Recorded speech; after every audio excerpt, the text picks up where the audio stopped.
वक्त बड़ी खबर आपको बताएं, संगम तट पहुंचा महंत नरेंद्र गिरी का पार्थिव शरीर। गंगा स्नान के बाद वापस मठ लाया जाएगा। पार्थिव शरीर बागंबरी मठ में महंत नरेंद्र गिरी को भू समाधि दी जाएगी। इस वक्त की बड़ी खबर आपको दे दें, तस्वीरें भी लगातार हम आपको दिखा रहे हैं जब नरेंद्र गिरी की अंतिम यात्रा में लोग किस तरह से शामिल हो रहे हैं। ये तस्वीरें आप देख सकते हैं, संगम तट की ये तस्वीरें हम आपको दिखा रहे हैं जहां पर महंत नरेंद्र गिरी का पार्थिव शरीर पहुंचा है। लोगों का जमावड़ा कितना ज्यादा है आप देख सकते हैं। एक सज्जन आदमी, एक नेक आदमी जिनके आखिरी सफर में अच्छी खासी तादाद में लोग यहां पर पहुंचे हैं। श्रद्धांजलि अर्पित करने का सिलसिला लगातार कल हमने देखा था।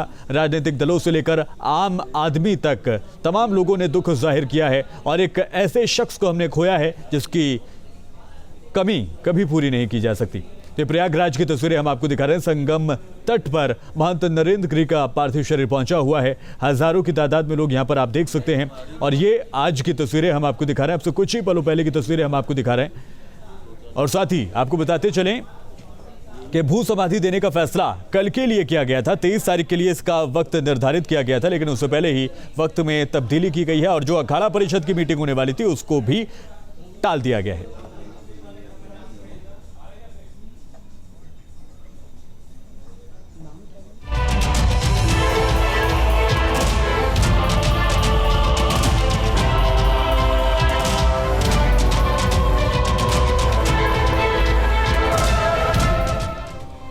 नमस्कार, स्वागत है आपका खबर विशेष देख रहे हैं आप। मैं हूं आपके साथ शफ़ान अंसारी।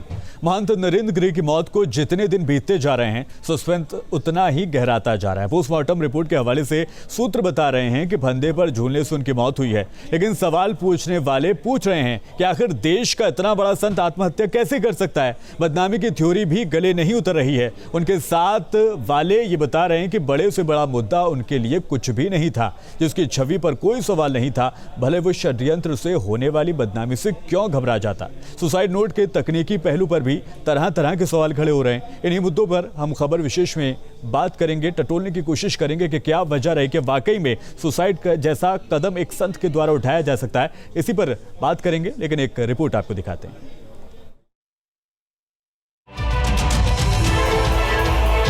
कहीं काली स्याही, कहीं नीली स्याही।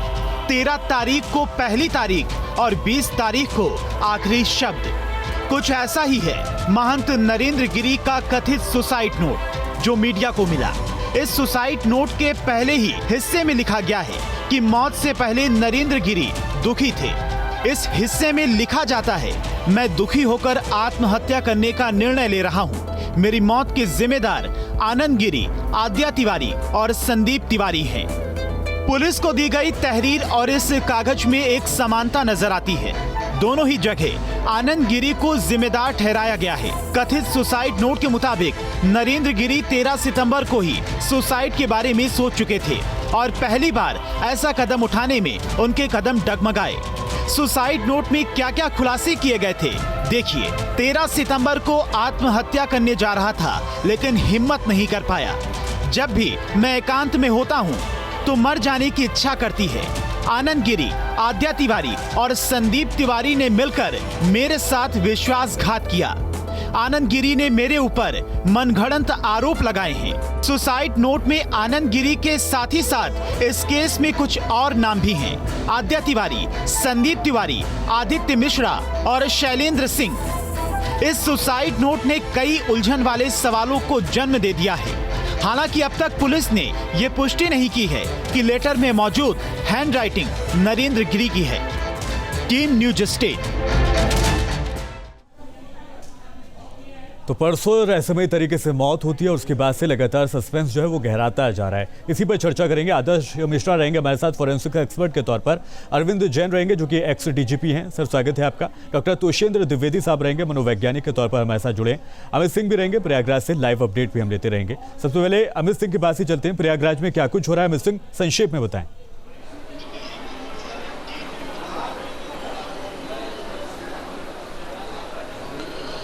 देखिए शिफान, संगम तट पर पार्थिव शरीर पहुंच चुका है। इसके बाद बड़े हनुमान मंदिर पर भी उनका पार्थिव शरीर ले जाया जाएगा और उसके बाद जो उनका शव यात्रा है वो यहीं बागंबरी मठ पे जहां पर हम मौजूद हैं, वो देखिए सामने अगर आपको तस्वीर दिखाएं तो यहाँ भी पूरी तैयारी है। हालांकि समय दिया गया था 12 बजे भू समाधि का, लेकिन जिस तरह जन सैलाब उमड़ रहा है, जिस तरह धीरे धीरे रथ यात्रा चल रही है, तो कम से कम अभी 1 घंटे हम मान के चलेंगे कि 1 घंटे बाद बागंबरी मठ में पार्थिव शरीर आएगा और जो बाकायदा भू समाधि देने की जो एक सनातन परंपरा है जिसके मुताबिक उसके बाद यहाँ पर उनको भू समाधि उनको दी जाएगी और यहाँ पर तैयारियाँ करीब करीब पूरी हैं। सुरक्षा के व्यापक इंतजाम है और जो भक्त हैं जो दूसरे प्रदेशों से भी आ रहे हैं वो भी बड़ी संख्या में यहाँ पर पहुँच रहे हैं और अंतिम दर्शन करना चाहते हैं। चलिए ठीक है, अमित रहेगा मैं साथ। आदर्श मिश्रा के पास चलेंगे, फॉरेंसिक एक्सपर्ट हैं।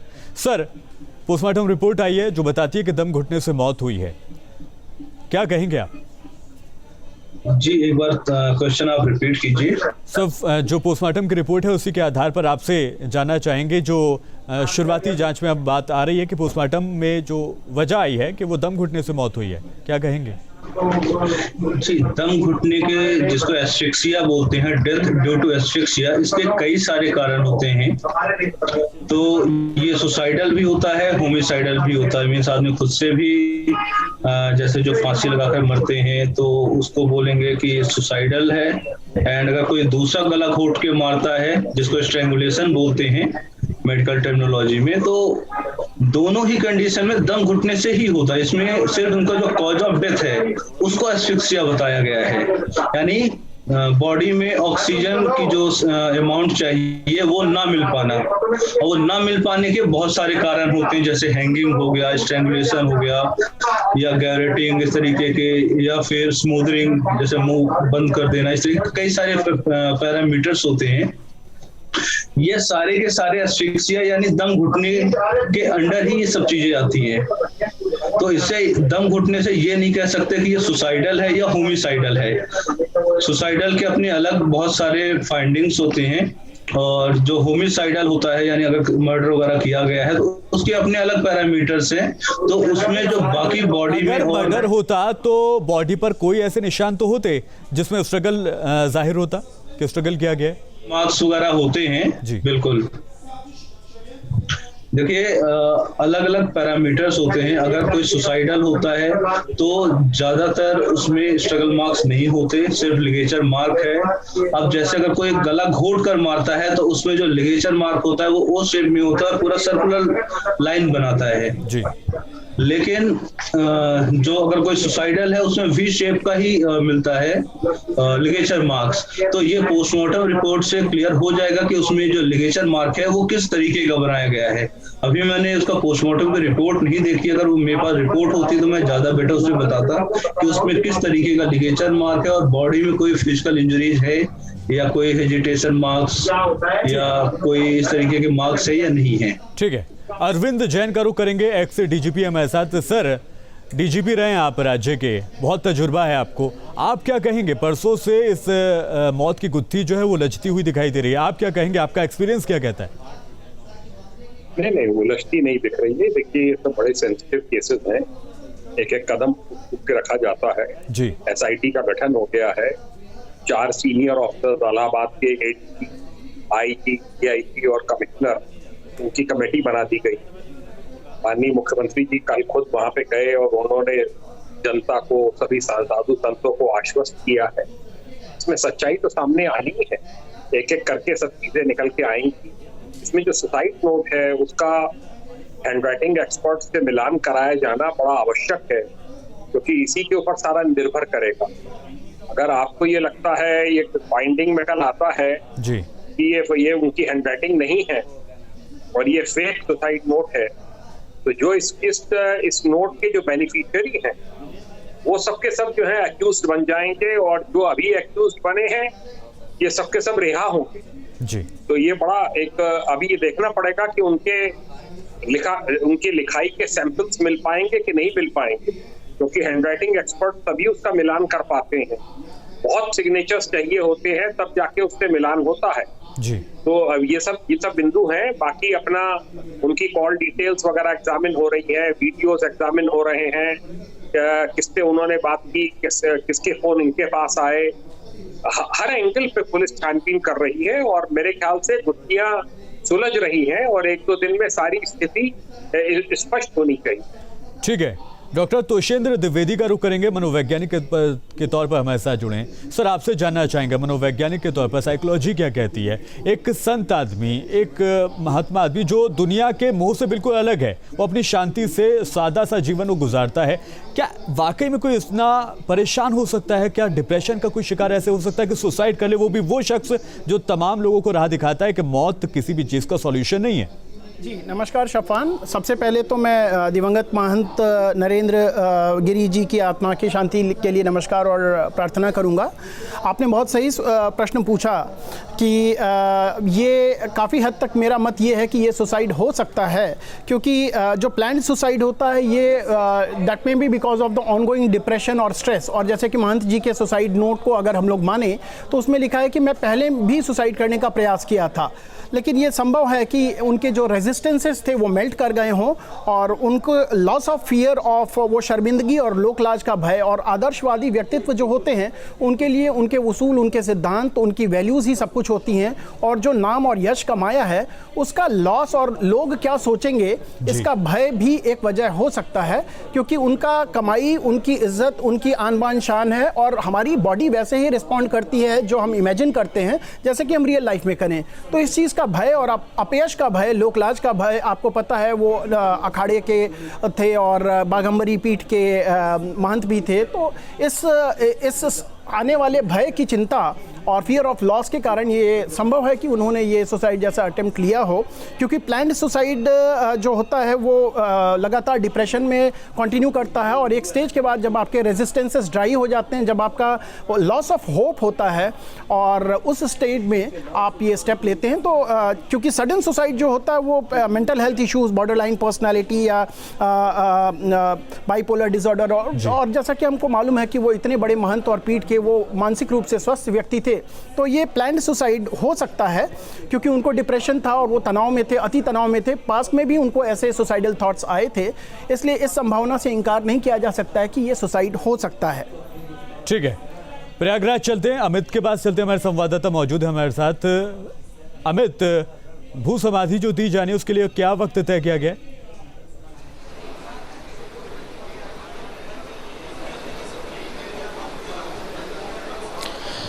देखिए शफान, पहले तो भू समाधि देने का जो टाइम था वो 12 बजे का दिया गया था, लेकिन जिस तरह रथ यात्रा जो उनकी शव यात्रा है वो जिस तरह चल रही है उससे कम अभी 1 घंटे से पहले बाघंबरी मठ में शव यात्रा नहीं पहुंचेगी। उसके बाद जो तमाम सनातनी परंपराएं हैं उसको पूरा किया जाएगा और उसके बाद जो एक बगीचा है, हम एक बार फिर से आपको तस्वीर दिखाएं, जो बगीचा है जहाँ पर जगह को निर्धारित किया गया है और उन्होंने अपने सुसाइडल नोट में भी इसी जगह की कहा था, इसी जगह को उनको समाधि देने के लिए कहा था। तो उन्हीं की इच्छा के मुताबिक यहाँ पर तैयारियां पूरी हैं, लेकिन कम से कम 1 घंटे से 1.5 घंटे का समय अभी और लगेगा, क्योंकि एक बड़ा जनसैलाब उमड़ रहा है। जहाँ जहाँ से ये यात्रा निकल रही है लोग उनके अंतिम दर्शन करना चाहते हैं। हालांकि बड़ी संख्या में यहाँ पर जो उनके शिष्य हैं, जो उनको मानने वाले लोग हैं, वो अलग अलग प्रदेशों से यहाँ पर पहुँच रहे हैं। तो उन लोगों के आने का सिलसिला यहाँ पर जारी है। तैयारियां पूरी हैं, पुलिस प्रशासन भी पूरी तरीके से मुस्तैद है। अब बस इंतजार है कि कब यहां पर शव यात्रा पहुंचेगी और उनको भू समाधि दी जाएगी। ठीक है अमित, नजर बनाए रखिएगा और तमाम मेहमान भी हमारे साथ जुड़े हुए हैं, समझने की कोशिश करेंगे कि क्या वाकई में इसको सुसाइड के तौर पर देखा जाना चाहिए। हालांकि पोस्टमार्टम रिपोर्ट आ चुकी है, उससे भी कई चीजें साफ हो पाएंगी और पुलिस लगातार अपनी तफ्तीश भी कर रही है। तमाम मेहमान हमारे साथ जुड़े रहेंगे। रुक रहे हैं ब्रेक के लिए।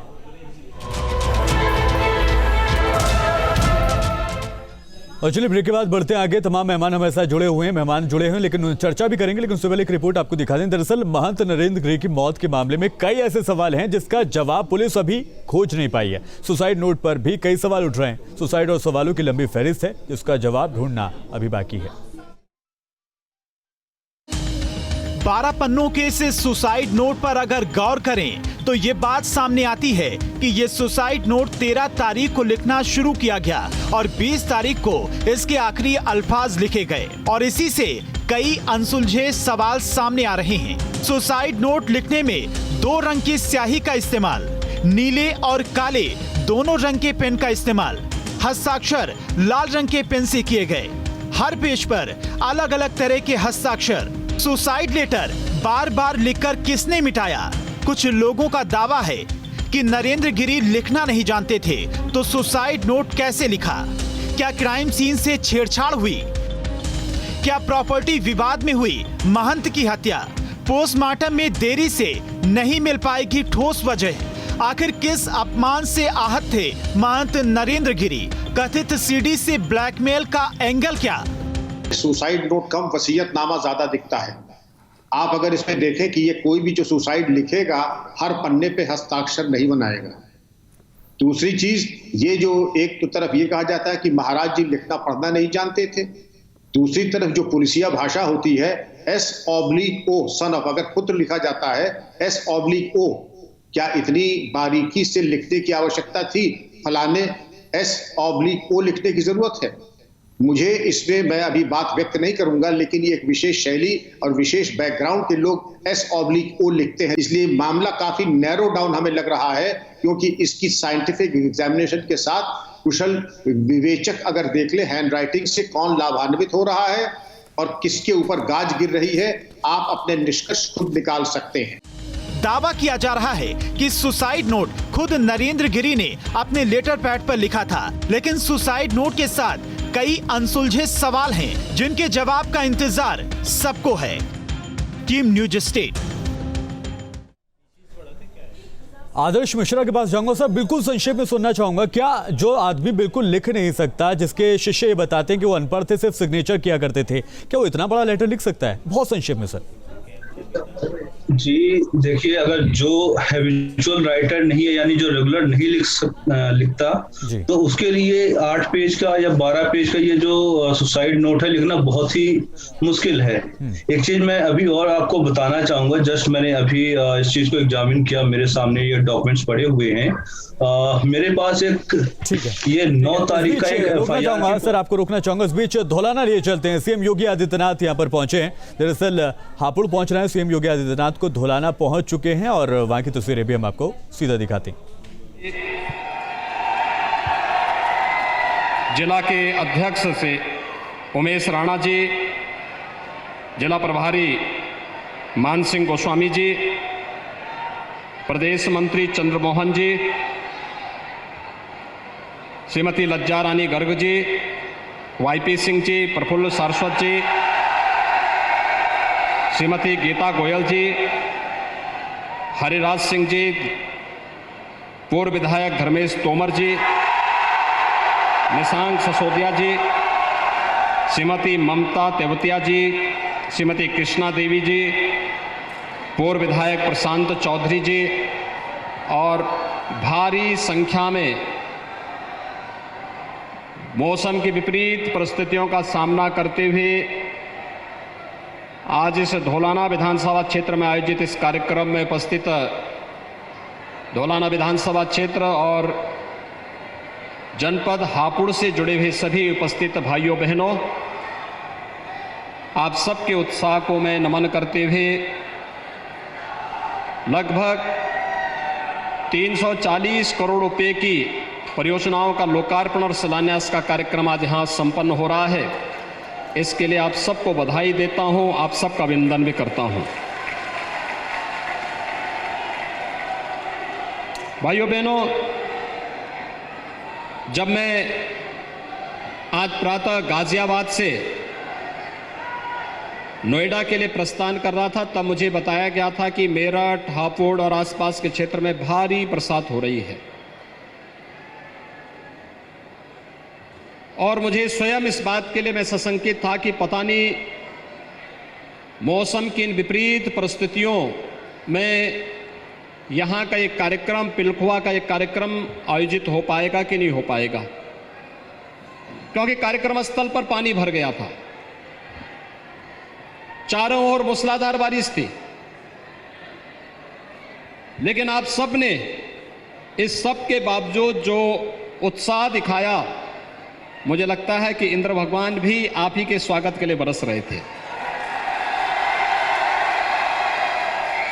आप सबका मैं अभिनंदन करता हूं, आपकी इस उपस्थिति के लिए और आपके इस उत्साह के लिए आप सभी का हृदय से स्वागत है।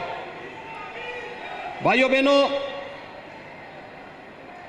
आज विकास की ढेर सारी योजनाओं को लेकर के हम लोग यहां पर आए हैं। याद करिए, विकास की योजनाएं हापुड़ जनपद की तीनों विधानसभा क्षेत्र की है। सरकार ने विकास के मामले में भेदभाव किसी के साथ नहीं किया,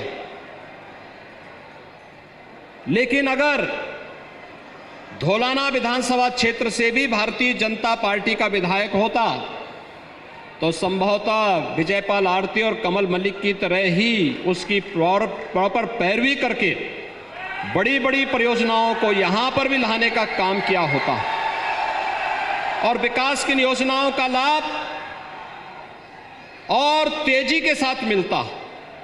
ये रूटीन के विकास की जो योजनाएं या जो जनरल साहब सांसद के रूप में हमारे सामने रख देते हैं, वे योजनाएं यहां आई हैं, आ रही हैं, उनका लाभ यहां के लोगों को प्राप्त भी हो रहा है। लेकिन वो बड़े प्रोजेक्ट जो हापुड़ जनपद में लागू हुए हैं, जिनके कारण यहां के प्रत्येक नागरिक के जीवन में सुख और समृद्धि का एक मार्ग प्रशस्त होने वाला है, उससे कहीं न कहीं हम लोगों ने उससे कहीं न कहीं एक कमी रहने दी। और इसीलिए एहसास कराने के लिए आया हूं कि धौलाना जो खामी पिछले दिनों किन्हीं कारणों से रही है, हमारा संकल्प होना चाहिए कि अब विकास, क्योंकि ये विकास ही हम सबके जीवन में सुख और समृद्धि लाएगा, इसका कोई विकल्प नहीं। अगर हम इस दिशा में आगे बढ़ पाएंगे तो मैं विश्वास के साथ कह सकता हूं कि जनपद की अपनी जो पहचान है, उस पहचान के साथ यहां का नागरिक और उस पहचान के साथ आगे बढ़ते हुए हम प्रदेश के समृद्धितम जनपदों में हापुड़ को आगे बढ़ाने में सफल हो सकते हैं। और ये आज की सबसे बड़ी आवश्यकता है। ये विकास की परियोजनाएं अलग अलग कार्यों के लिए अलग अलग क्षेत्रों से जुड़ी हुई योजनाएं हैं। इसमें स्कूल का भी है, हॉस्पिटल का भी है, जल जीवन मिशन में शुद्ध पेयजल का भी है, सब स्टेशन के निर्माण का भी है, सड़कों का भी है। अलग अलग प्रकार की योजनाओं को इसके साथ जोड़ा गया, वेलनेस सेंटर के निर्माण का भी है। यानी हर एक क्षेत्र में रोजगार की संभावना के साथ साथ हर एक नागरिक के जीवन में कैसे हम खुशहाली ला सकते हैं, ये इसका आधार बन सके। और इसी को ध्यान में रख कर के वर्तमान में प्रदेश सरकार आपके सामने आई है आप सबका आह्वान करने के लिए। भाइयों बहनों, आपने अभी हाल ही में कोरोना महामारी के खिलाफ एक बड़ी लड़ाई में शासन का योगदान दिया है, साथ दिया है। कोरोना का खतरा भी समाप्त नहीं हुआ है। कोरोना के लिए जो निर्धारित प्रोटोकॉल है, जो गाइडलाइन है, जिसके बारे में प्रधानमंत्री मोदी जी पहले दिन से पूरे देश का आह्वान कर रहे हैं, उस गाइडलाइन का अक्षरशः पालन करने की स्थिति हमारे सामने होनी चाहिए, क्योंकि इस सदी की सबसे बड़ी महामारी है। और याद रखना, हमारे जनप्रतिनिधियों के सहयोग से तमाम स्वयंसेवी संगठनों के साथ मिलकर के प्रशासन ने, हेल्थ वर्कर्स और कोरोना वॉरियर्स ने जितना अच्छा कार्य प्रस्तुत करने का प्रयास हो सकता था, उस महामारी में अपने स्वयं की जान की परवाह किए बगैर एक एक नागरिक के जीवन को भी और उसकी जीविका को बचाने का जो अभिनव कार्य हुआ है, वह तमाम अन्य राज्यों के लिए और दुनिया के तमाम देशों के लिए भी एक उदाहरण बना है। प्रस्तुतकर्ता समरकूड, देश में बना देश का ब्रांड।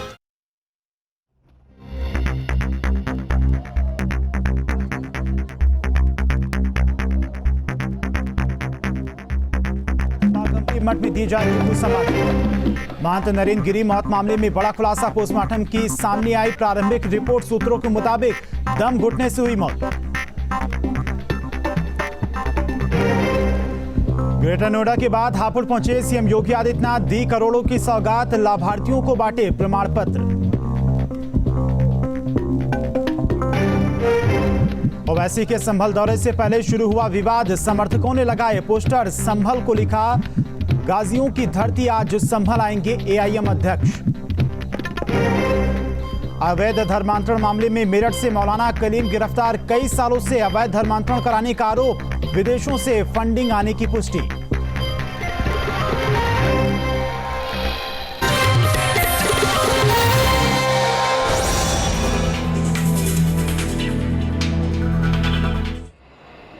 पश्चिमी उत्तर प्रदेश में इस प्रकार की स्थिति, और जब मर्जी आती थी तब बड़ा बड़ा दंगा हो जाता थे। मुजफ्फरनगर का दंगा कौन नहीं भूला, क्या नहीं होता था। लेकिन आपने 4.5 वर्ष के अंदर देखा होगा, पश्चिमी उत्तर प्रदेश या पूरा उत्तर प्रदेश, हमने दंगा मुक्त प्रदेश बनाने का जो संकल्प लिया था, उत्तर प्रदेश ने उसे अक्सर सब पूरा किया है, सरकार ने उसे पूरा किया है। आज प्रदेश में दंगा नहीं है, भय का वातावरण नहीं है, अराजकता नहीं है, गुंडागिर्दी नहीं है। और दंगाइयों को तो पहले दिन से संदेश दे दिया गया था कि दंगा करोगे अपनी पूरी प्रॉपर्टी को जब्त भी कराओगे और भरते भरते 7 खानदान बीत जाएंगे, लेकिन 7 पीढ़ियां बीतने के बाद भी वो भरपाई नहीं कर पाओगे, इसलिए दंगा करना छोड़ दो। मुझे याद है 2017 में जब हम लोग कावड़ यात्रा निकालने की क्या कार्यक्रम बना रहे थे, बड़ा लोगों में उत्साह था, लेकिन प्रशासन उसके लिए कह रहा था कि साहब ये तो नहीं होता है। हमने कहा भी देखो, ये सभी शिव भक्त हैं, ये लोग अनुशासन को मानेंगे। भक्ति में लीन व्यक्ति अनुशासनहीन नहीं हो सकता, और सच्चा ईश्वर का भक्त कभी उदंड और उच्छृंखल भी नहीं हो सकता। वह उस अनुशासन को मानेगा और उस अनुशासन के अनुरूप हम लोगों को व्यवस्था देनी चाहिए।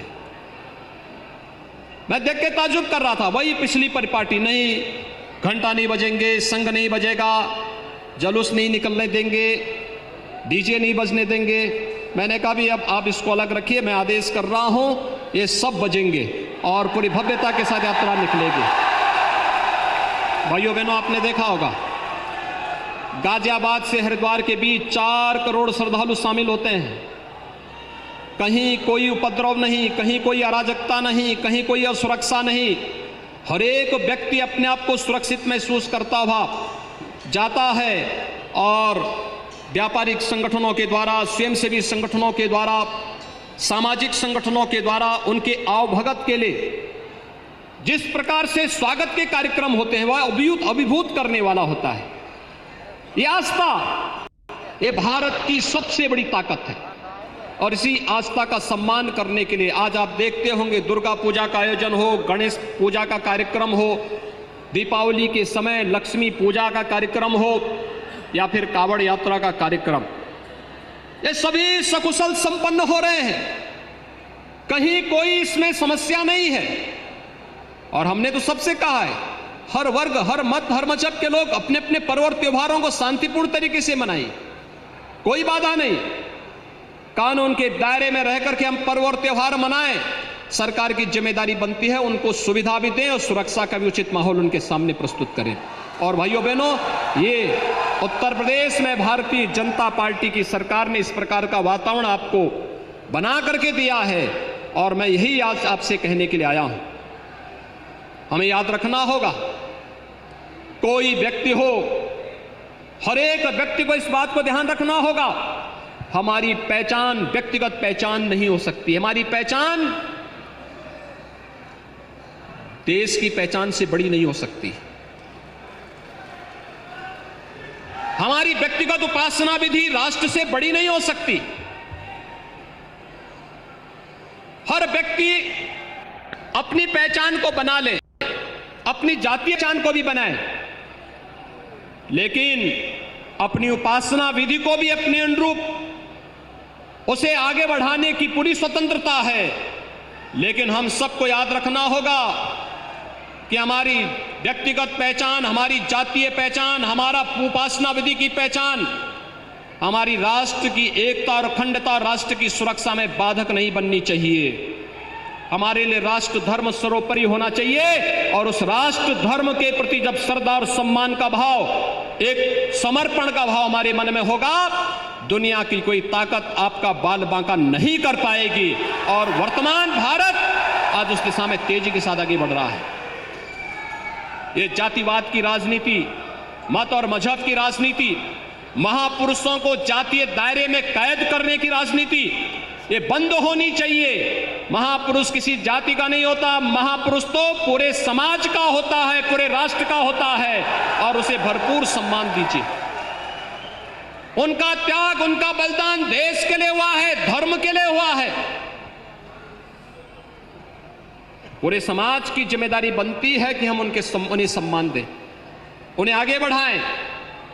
देश की आजादी का अमृत महोत्सव वर्ष है। अमृत महोत्सव वर्ष में देश के आजादी के उन दीवानों को, उन क्रांतिकारियों को, उन अमर बलिदानियों को स्मरण करने का एक अवसर हमारे सामने आया है। जब देश आजादी के 75 वर्ष अपने पूरा करने जा रहा है, तब आत्मावलोकन की आवश्यकता है। ये देखने की आवश्यकता है कि हमने कितना पाया है, कितना भी आगे तेजी के साथ आगे बढ़ने की आवश्यकता है कि वैश्विक मंच पर हमारा भारत प्रधानमंत्री मोदी जी के नेतृत्व में दुनिया की एक ताकत के रूप में आगे बढ़ सके। और भारत को उस स्थिति में पहुंचाने के लिए आज हम सब मिलकर के कार्य करेंगे, ये आज हम सबका संकल्प होना चाहिए। और इसीलिए आज आपके बीच में मुझे आकर के बहुत प्रसन्नता की अनुभूति हो रही है। भाइयों बहनों, बचपन में हम लोग सुनते थे हापुड़ के बारे में। हापुड़ में हम लोगों ने पूरे प्रदेश में एक जनपद एक उत्पाद की योजना बनाई है, स्थानीय उद्यमियों को प्रोत्साहित करने के लिए। मैं भी देख रहा था, एक जनपद एक उत्पाद से जुड़े हुए उद्यमियों में कुछ लोगों को मंच पर सम्मानित भी किया गया। अलग अलग लोग उसमें कार्य कर रहे हैं। मैं देखता था हापुड़ के बारे में भी लोग कहते थे, और मैं तो पूरे प्रदेश का कोई जनपद ऐसा ना हो जहां की अपनी पहचान न रही हो।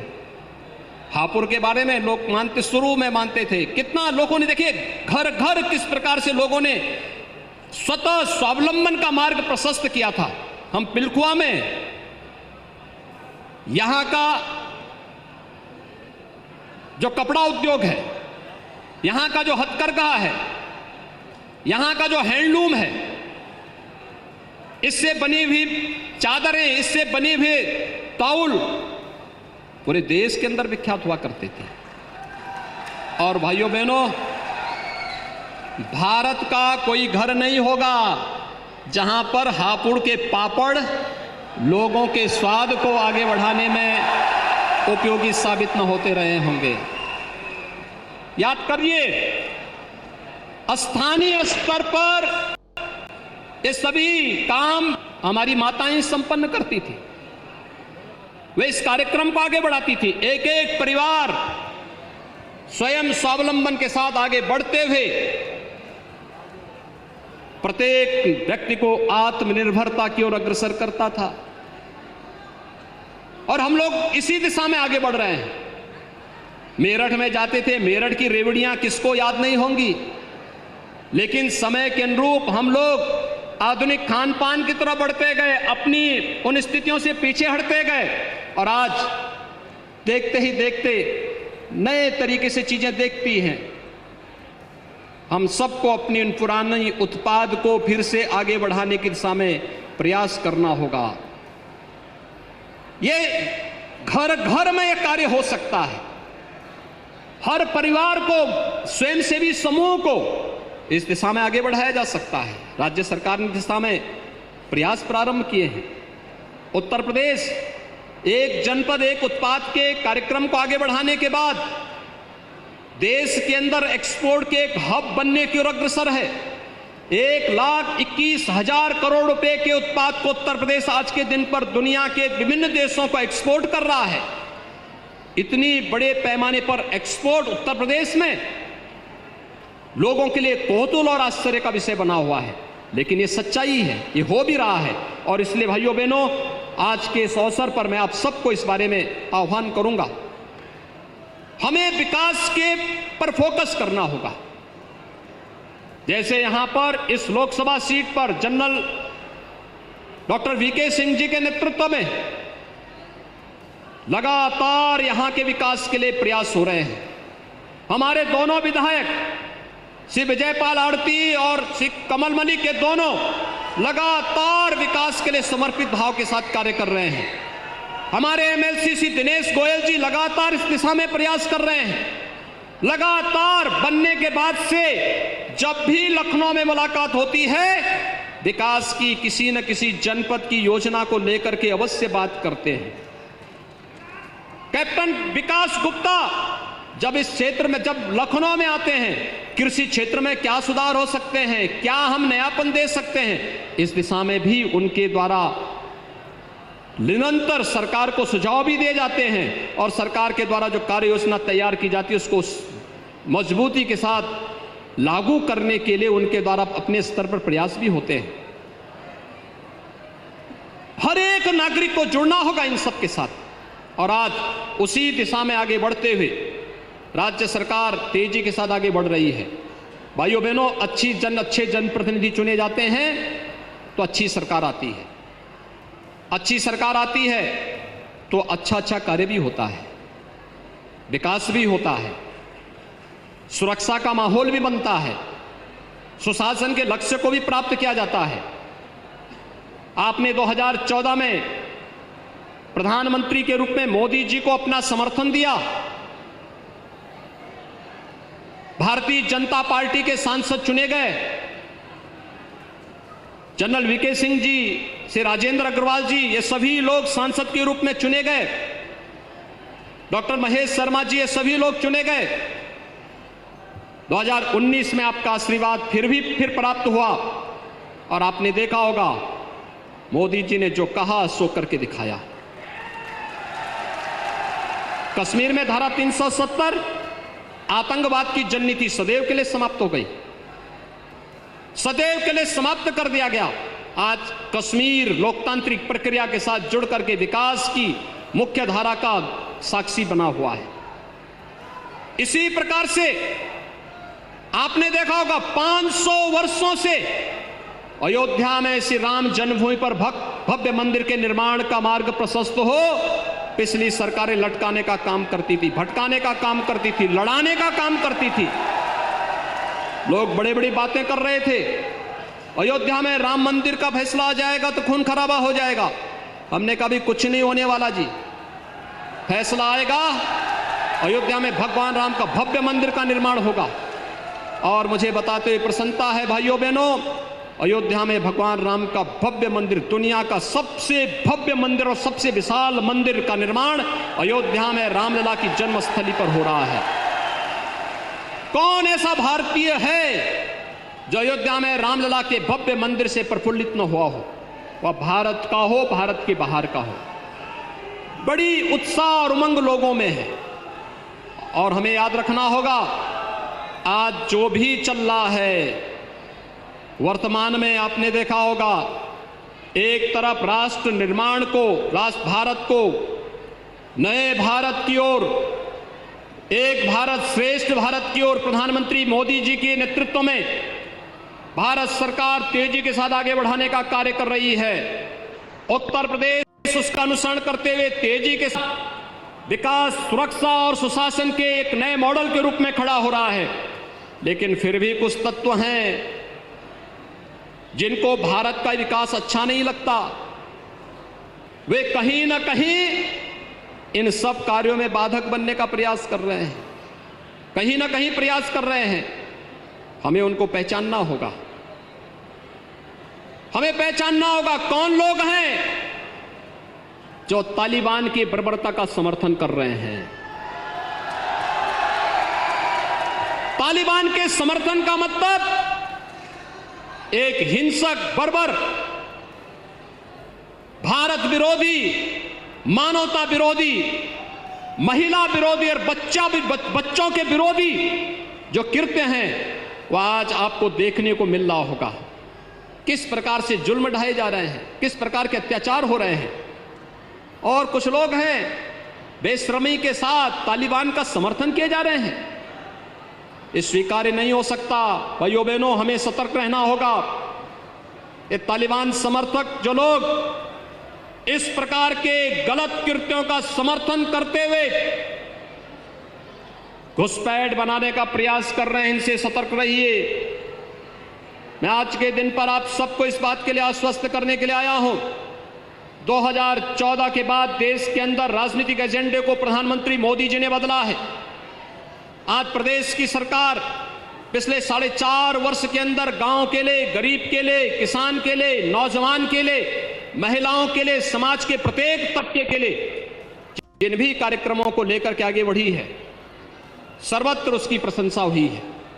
उत्तर प्रदेश केंद्र सरकार की उन तमाम योजनाओं में अग्रणी भूमिका के साथ आगे बढ़ रहा है जिनमें उत्तर प्रदेश का कहीं कोई पुरसा हल नहीं होता था। योजना लागू ही नहीं की जाती थी।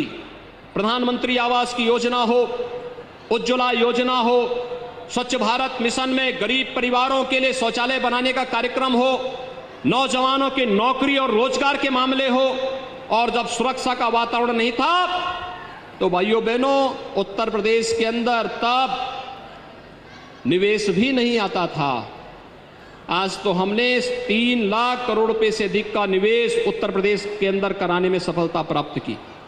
ये निवेश केवल निवेश नहीं, ये रोजगार भी है, विकास भी इसके साथ आता है, और रोजगार और विकास के साथ इसको जोड़ करके इस कार्यक्रम को आगे बढ़ाने का कार्य किया गया है। आज के इस अवसर पर मैं एक बार फिर से भारी बरसात के बावजूद, मौसम की विपरीत परिस्थितियों के बावजूद आपने जिस मजबूती के साथ, जिस साहस का, जिस धैर्य का परिचय दिया और इस कार्यक्रम में भागीदार बने, मैं इसके लिए आपको हृदय से आपका अभिनंदन करता हूं। एक साथ हापुड़ जनपद को मिलने वाली इन सभी परियोजनाओं के लिए यहां के जनप्रतिनिधियों को हृदय से अभिनंदन करता हूं, इनका स्वागत करता हूं, इन्हें हृदय से धन्यवाद देता हूं, और भाइयों बहनों आप सभी को हृदय से बधाई देता हूं और विश्वास के साथ आपसे कह सकता हूं कि सरकार गांव के विकास के लिए, गरीब के उत्थान के लिए, नौजवान के रोजगार के लिए, हर एक नागरिक की सुरक्षा के लिए पूरी मजबूती के साथ, पूरी ईमानदारी के साथ कार्य करेगी। इस विश्वास के साथ आप सबके प्रति मेरी शुभकामनाएं। धन्यवाद। जय हिंद, जय जय श्री राम, जय जय श्री राम। बहुत बहुत धन्यवाद। एक बार जोरदार तालियों के